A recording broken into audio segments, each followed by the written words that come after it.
Why demons don't leave when you tell them to go.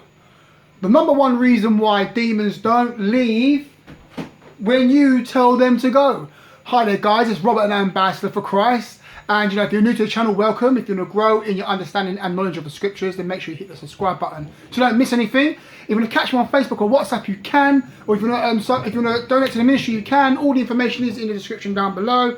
Thanks for all the people that are donating and the partners and everyone who's supporting the ministry with prayers. Oh, I need ministry prayers. If you please pray for me, pray for the ministry, pray for the family, because there's some crazy people out there trying to discredit me and trying to just attack. I don't care. Anyway, because I'm full of the power of the Holy Ghost. Anyway, let's get into this, all right? Why demons don't leave when you tell them to go. I have people that, send me messages and they say things like, I've got demons and I cast them out of my house and I cast them out of people and they don't leave, or they come back and all this sort of stuff here, or they don't leave. And this is the number one reason why I'm going to tell you what it is right now, all right? It's in the book of Matthew chapter 17. God tells us what it is. It's in his word. He tells us why they don't leave. All right, it's powerful. It's in Matthew 17 chapter 14. Okay, it says, and when they were come to the multitude, there came to him a certain man kneeling down and saying unto him, Lord, have mercy on my son, for he is a lunatic. Okay, for he is a lunatic, and he is sore vexed. For oftentimes he falleth into the fire, and oft times into water. And I brought him unto thy disciples, and they could not cure him. Okay, so this man's son is possessed with demons. He says that he's a schizophrenic. He says that he's mad. He's moonstruck, and basically his disciples, Jesus' disciples, couldn't cast the devil out. So Jesus Christ says in verse 17, he says, then this is going to be a powerful word I'm sharing with you, because you've never seen it like this before in your life. I'm showing you something different, right? It's going to blow your mind, change your life.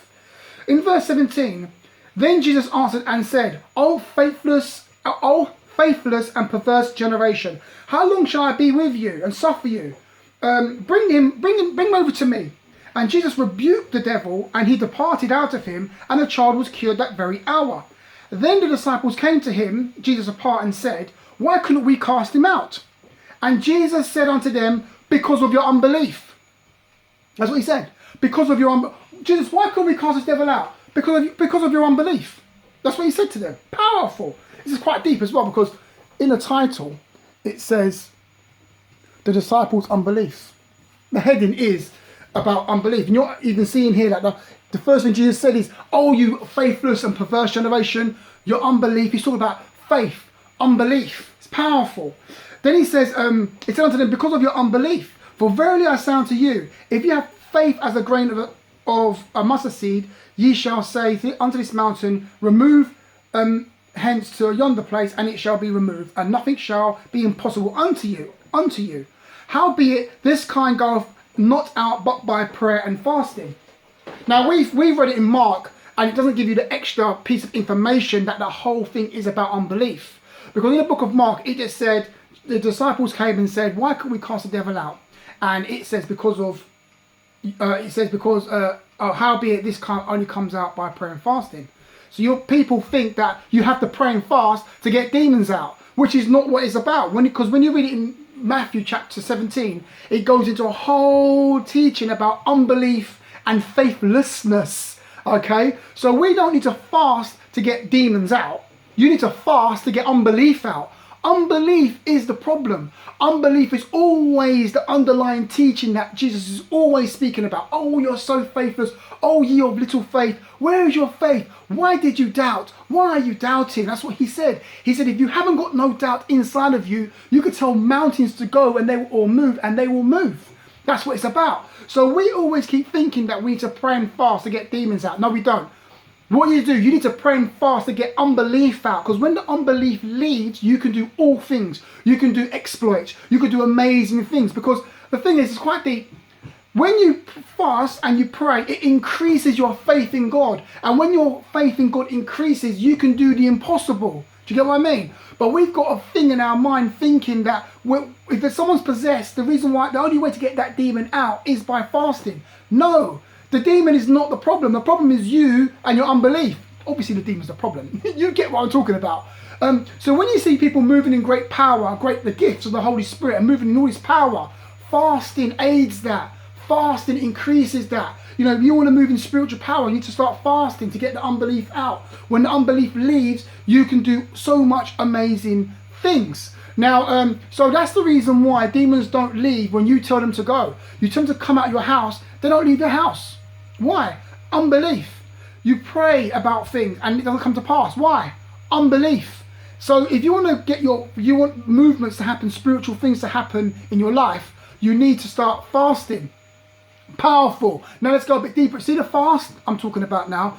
Fasting is to get the unbelief out. But how do you start fasting? The best thing to do, I wouldn't recommend going to 3-day fast or 1-day fast straight away. I don't recommend that.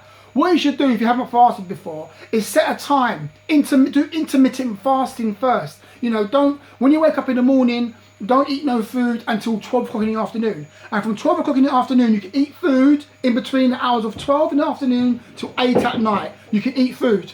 Then from 8 o'clock till 12 o'clock the next day, you don't eat nothing.